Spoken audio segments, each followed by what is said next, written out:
Writing a book can be an exhausting and an intimidating struggle, like a long bout of some painful illness. And one would never undertake writing a book if they weren't driven by a demon, which neither can they resist nor can they understand. Hello, everyone, and welcome back to another episode of the Blossoming Chronicle podcast. This is your host, Chani Dhawan, and I'm back with another guest episode today. And today we are talking about what it actually takes to become a good writer. Today, we are in conversation with a British Indian international author of two books, The Keshav Way and Keshav.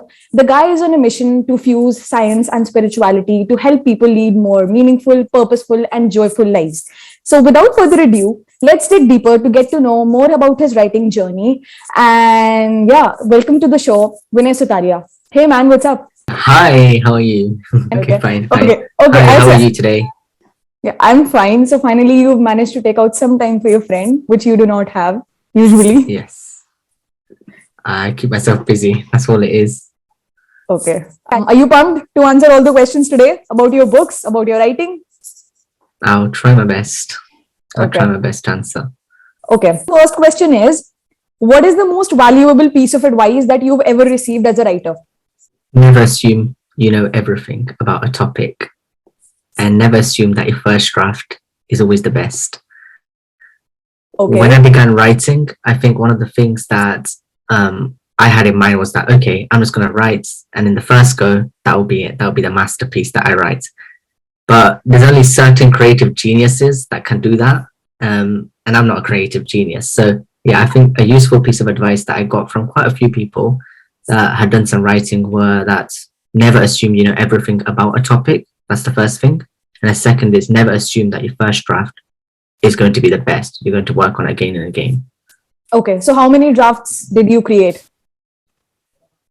So for the first book, I had to create a few more drafts. The whole idea of the first book changed. So I had to go for about 4 or 5 iterations of the first book. The second book was a bit more smoother. So I had a first draft, second draft, and a final draft, so 3. So minimum is 3, maximum has been about 5. But even within the writing that I did, there were like certain chapters which had like 10, 15 drafts, and there were certain chapters that could be done in like 1 or 2 drafts. So it all depends. But like the final draft I had, it was between 3 to 5 documents. Okay. Makes sense. The first book takes a lot of time, you know? So, okay. Yeah, the first book was like, I don't know how to explain it, but it was like that was an actual baby that I was writing. So I had to take care of it more. Oh my God, baby. Okay, makes sense. Okay, cool. Your book is about, the fusion of science and spirituality. And I'm a person who I don't really think that I have full belief over spirituality. With so many books in today's world about spirituality and, like work leading more meaningful and purposeful lives. Why do you think there was a need for your book to be on the globe? Why did you write your book? The reason I wrote my book was that I have a spiritual background, obviously, but I also have a scientific background in the sense that I obviously studied computer science. It's more mathematics as compared to science. But nevertheless, I've always had an interest in science, how the world works, how the mind works.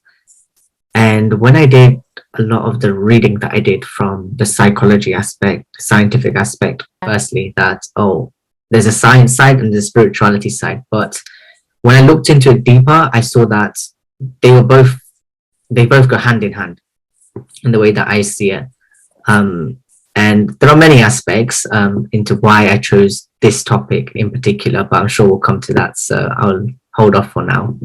So another thing that I noticed was between 2016 and between 2017, I developed quite pessimistic views in life. The word is nihilistic views about life. And I kept them to myself. For the beginning, I kept them very, very internal, and I didn't share them with anyone. Okay. These questions were coming in my mind, and then I made a few trips to India. I spoke to some people that hold a special place in my heart, and I came to see, I got some clarity from that. I was fortunate enough to spend a couple of months in India and meet people of different faiths, people of my own faith, as well as people who are dedicated their entire life to faith and science. And I learned a lot from them, and at the beginning, what it started off as was not a book. It started off as my personal diary. And then certain people saw, okay, this guy's keeping a good diary. And I never liked to read. I used to hate reading. And coming from a computer science background, there's very minimum reading you have to do. You just sit in front of a computer, so it's very easy. So I never liked reading. But then after 2017, 2018, I got really into reading a lot more. And then came COVID. And the lockdown made it very easy for me to read books, but to also digest it from my journal, make notes from my books. And that made it very easier when it came to the time of writing, because I already had notes ready. And so all I had to do was read further into those topics, research more, look at the latest research, and work from there. So yeah, that's it in short. There was a revelation. What perspectives or beliefs have you challenged or you're trying to challenge through your work? One key belief that I'm trying to challenge is that life has no meaning and no purpose. Life definitely has a meaning. I'm no one to say what that meaning and purpose is because I'm still discovering it myself. But a very modern view is that life has no meaning, that we should work 9 to 5, make money, and make the most of whatever time we got left on this earth. But I think there is much more to life. I'm still discovering what it is myself fully, but I can 100% say that there is a deeper meaning to life, all life. I see. But you work more than 9 to 5. I work more than 9 to 5, but the rest of the time I spend introspecting and pondering and reading. I see. Okay. What does your writing process look like? First thing I do is I read. So I pick up a book about a topic that I like. So beforehand, I already know what I'm writing about. So the first book was very broad. In the first book that I wrote, The Keshav Way, there was loads of topics. It's basically a compilation of my diary entries, journal entries, and essays that I'd written. When it came to my second book, I knew that it was split into 3 parts: body, mind, and soul. And so I had already decided mentally that these are the chapters that I want to focus on.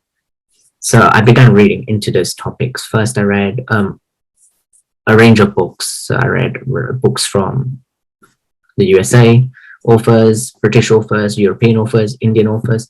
I wanted to get a wide spectrum of opinions on different topics. I got that, and then I got, I read this, then I read from old books, new books, what the latest research shows, articles show, studies show, because the important thing for me was that I was linking spirituality with science. So I needed to ensure that what I was saying was backed up by facts and findings or sociology studies. So it was tiring, the reading part is tiring, but I was in no rush to get the book out. And because I enjoy reading, well, I got to enjoy reading, it became more fun because I knew the reason I was doing it, if that makes sense. Like I had a reason for what I was writing. So once I'd read, I made notes. The way I used to make notes were on cards like this. Okay. So I have a bunch of cards like this, and I used to summarize each chapter in a single card. Okay. So each card here represents one book I've read for one chapter. So I made notes like this. Obviously, they didn't start off as cards like this. They started off as pages and pages. And I wasn't here to plagiarize the book. I was here to just get the key information and put my own work into it. So this helped me like condense a single book into a single card. And I had the key points I needed. And once I did that, the 3 chapters for the book became easy. So chapter 1, chapter 2, and chapter 3. And this helped me to form the basis of my writing. And then once I had this, I just began typing away, and that's all. And it just happened. But remember, I said at the beginning, right? The first draft is never perfect. Yeah. The main thing for me was making sure I wrote a page a day, or I wrote a certain amount of words a day. Whether they were rubbish, whether they were crap, or whether they were good, that didn't matter. The thing is that I stuck to it and that I wrote it. That was the main thing for me.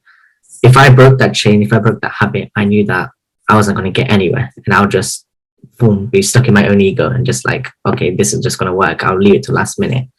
So the main thing for me was I ensured that I wrote every day, whether it was good or bad, didn't matter. And then the draft kept on getting refined from there. I had a lot of people. I think another important thing for the writer process is get opinions from people. Get your work read by someone. Sometimes what happens is, especially with like creative work would feel that, oh, I don't want to put my work out there too soon. I don't want to ruin it, or not ruin it per se, but I don't want to give it away. It's like a surprise. We like to keep it to ourselves till it's out there. But that's never going to go down well. From my own experiences, I've seen that doesn't go well. You have to trust certain few people to check your work, people that are in this field. So, for example, if I was doing a topic that linked to psychology, I knew people that had been in the psychology field for 20, 30 years.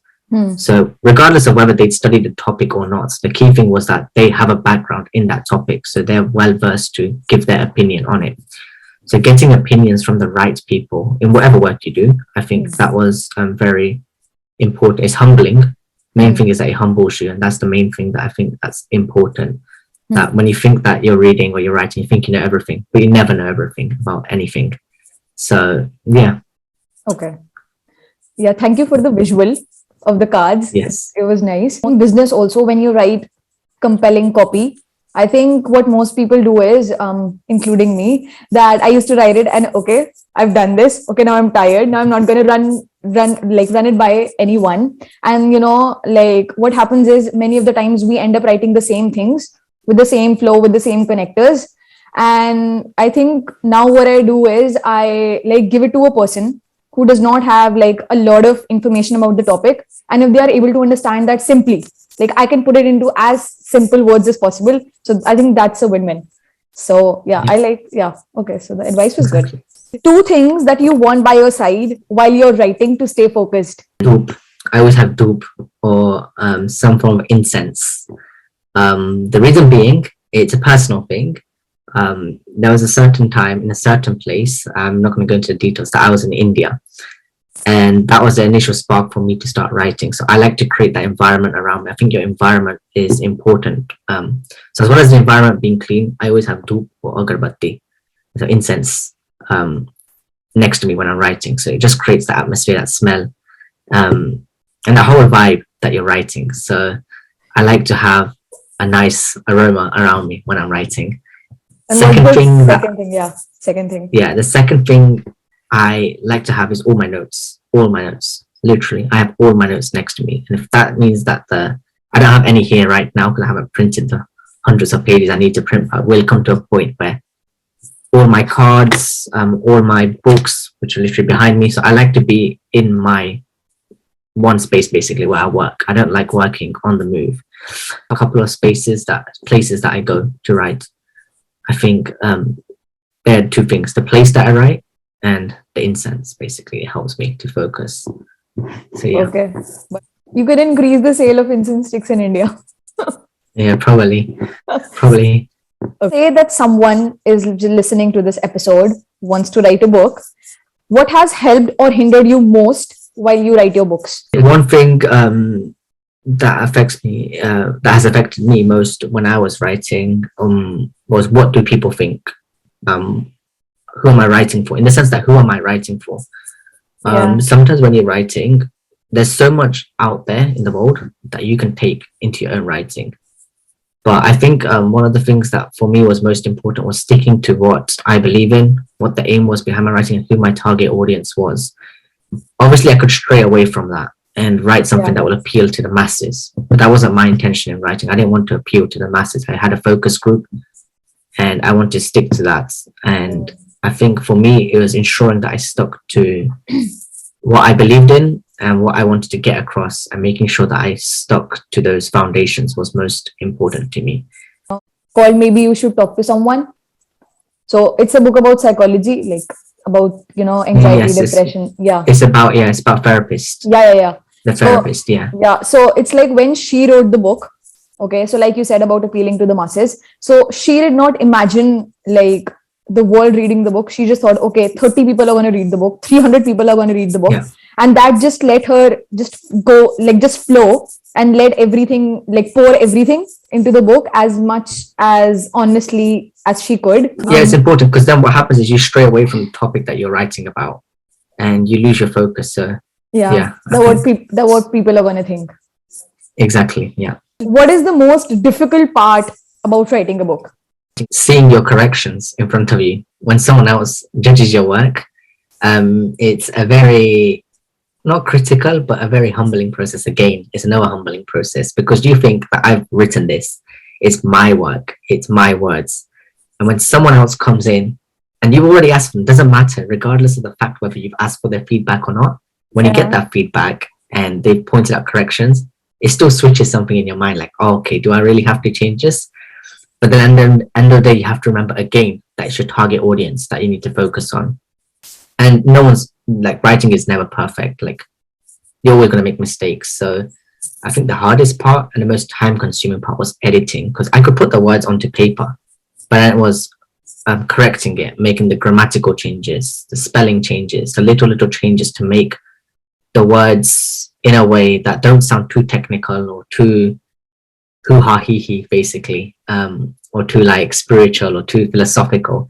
So making sure that you not, I'm not saying like wash it down, but in the sense that make it so it can cater for a broader audience. So anyone reading the book Mm. um, can do it because we don't have that perception because we're writing for the focus group. So when you're writing for the focus group or your audience, there's going to be certain vocabulary you throw in there, certain ways you speak, and then getting these opinions helps to cater for the broader audience. So I think editing was the most time consuming part because there was just so many times that you had to edit. Like you edit one draft, you give it to someone else. It's time consuming because you have to wait for them. You can't expect them to turn it around in a day because they're looking at corrections like them reading the book. So it's tiring for you, mentally draining as well as the work itself. The workload is hard, but it's worth it in the end. I feel it's worth it when you see it at the end when it's printed and you see a book. It's worth it. It's basically a feeling where, like in childhood, when we used to see a paper with red corrections. So it feels like that, Yeah. right? Yeah, sort of like that. The people that correct my books, they use red pens. So yeah, it's exactly like that. Your books are majorly a manifestation of what you've personally learned through your experiences. So, what levers did you pull to actually go through those experiences, like meet people? I had to have conversations with various people from different backgrounds and keeping an open mind. It's very difficult.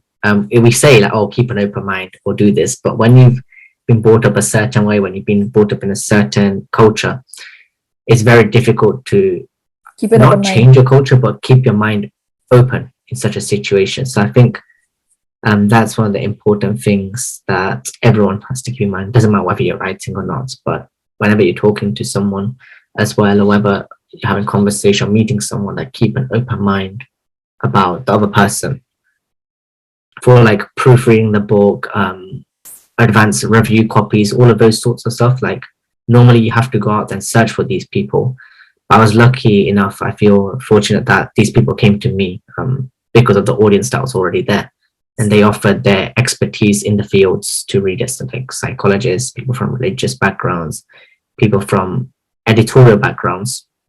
All of these people came forward and they helped a lot. So I wouldn't say I pulled any levers in that sense, but I had a lot of support. And I think without the support of the people around you, it becomes very difficult to achieve.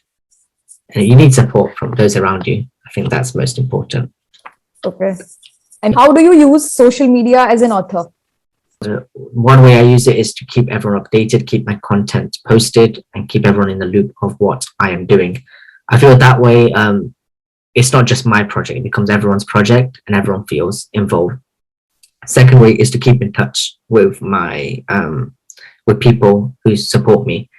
Obviously, a lot of time what happens is that when you're a content creator or writer, it becomes very one-sided and people see you in a privileged position or in a position where where you look down on other people.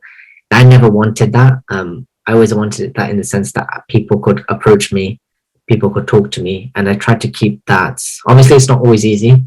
There are certain times where you're just like, okay, I can't be bothered to talk to anyone. I can't be bothered to talk to this person.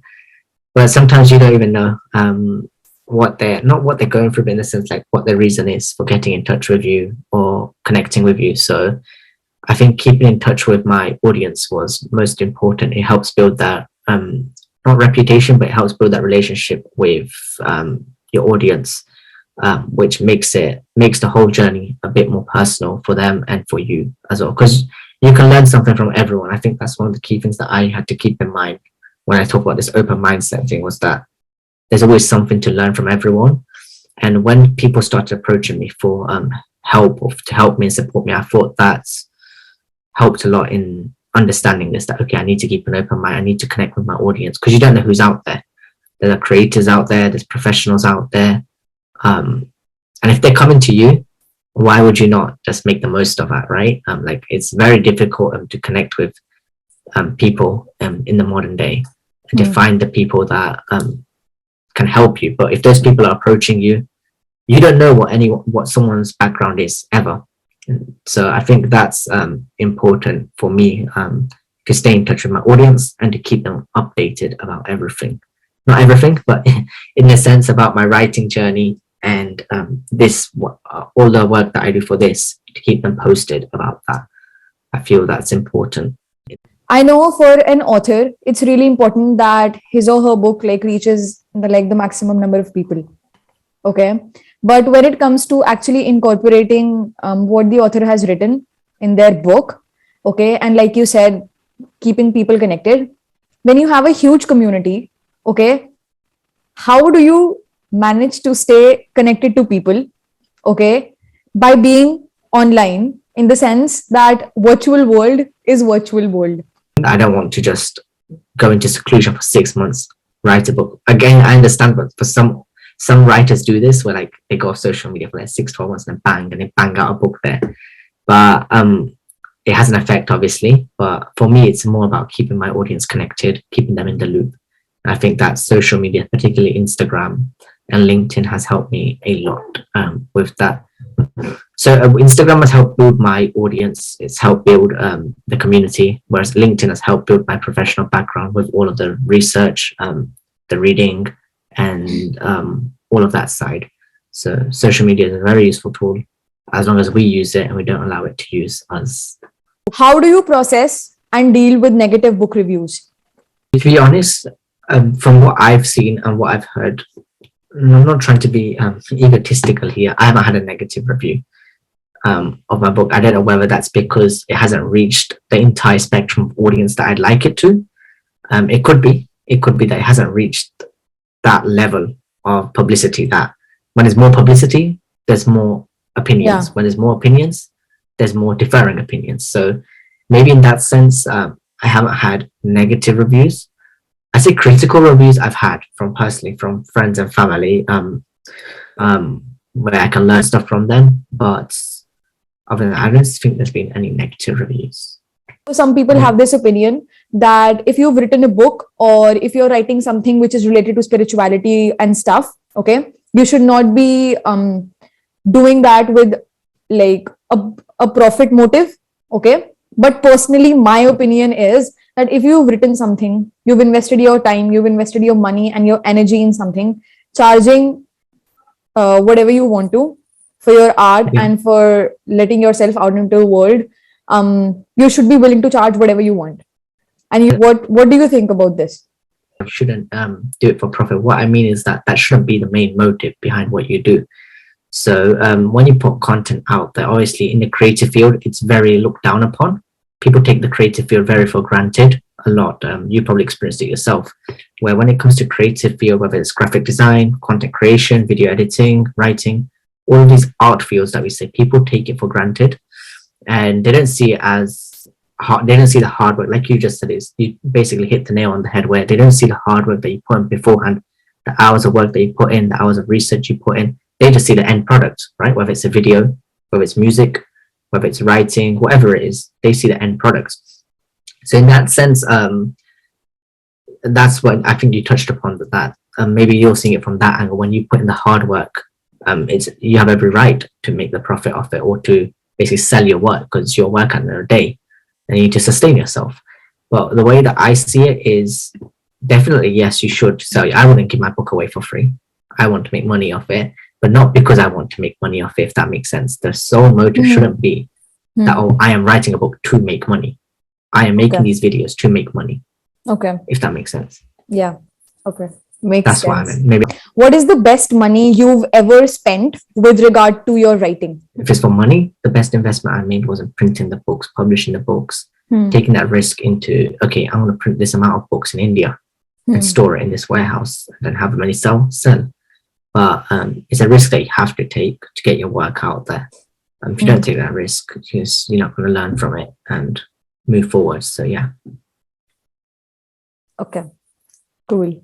What are the common traps for new authors? People begin writing but they never finish their work. People are scared to finish their work, so they never get it out there. People don't know how to get it out there. People have limited audiences, so they're like, how can I put this out there? But I think speaking to people helps a lot. People that are in that field, in any field, that whether you're writing, whether you're publishing, whether you're researching, to approach people that have done it, and to step out of that comfort zone and approach those people, I think is very important. But the first, whenever anyone's asked me about writing, I get people asking me like, oh, I want to write, I want to publish a poem book, or I want to start writing. What's the first step? And maybe they don't like it. Maybe they think that, oh, that's a bit of shit advice that you're giving, but it's literally write. That's all I say, write. Just write first. Don't think about what's going to happen 5 or 6 years down the line, or 5 6 months down the line even. Just start writing. Get your work started first. Because what happens is we start to not ruminate, but start to plan way ahead into the future.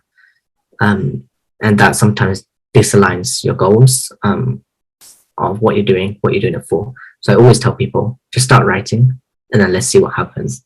So, and then I come to see like 3 4 months down the line, they're like, oh, okay, I don't enjoy writing now. So like, you see, you would have wasted your time if you kept on writing. Maybe you might have, maybe you might not have, but they got that clarity that, okay. And there's other people that are like, okay, now I've written this, but I'll save it, or I want to work on it. So I think, yeah, taking a step at a time is important for anyone that begins writing, whether that's a blog, whether that's a book, whatever it is. Clarity comes through actions, not thoughts, right? Exactly. Yes, definitely. How do you deal with imposter syndrome as a writer? It's very hard. The way I see imposter syndrome is when you're writing, you make this persona of yourself, and it's very difficult to meet people's expectations in life. My intention, I'll say it, if you read from the start of my book, from the start of my page, with the content I put there, I've always said that the work that I put out is for me, it's not for anyone else. It's my journey and what I'm learning and what I'm trying to imbibe in my life. And so it's the idea that no one is perfect, everyone's trying to be, but the work that I put out there, it's my journal, it's my thoughts, it's what I want to imbibe in my life and practice in my life. And if it's helping me, I just want to share it with other people and hope that it helps them as well. I see it as a lifelong journey. Like, the stuff that I put out there, it's not something that I can click my fingers. I admit that I'm not perfect in many areas that I write about. I'd like to be, but that's not the case. There's always ups and downs in life in certain situations that come up. But I think it more important than anything is maintaining that awareness that, okay, I'm not perfect, but we're working on it. And to understand that, and not just apply that to yourself, but apply it to other people, because we so easily criticize other people and what they believe in and what they do. But show people the road. You can't walk it with them. So yeah, I'm still showing myself that road. I haven't started walking.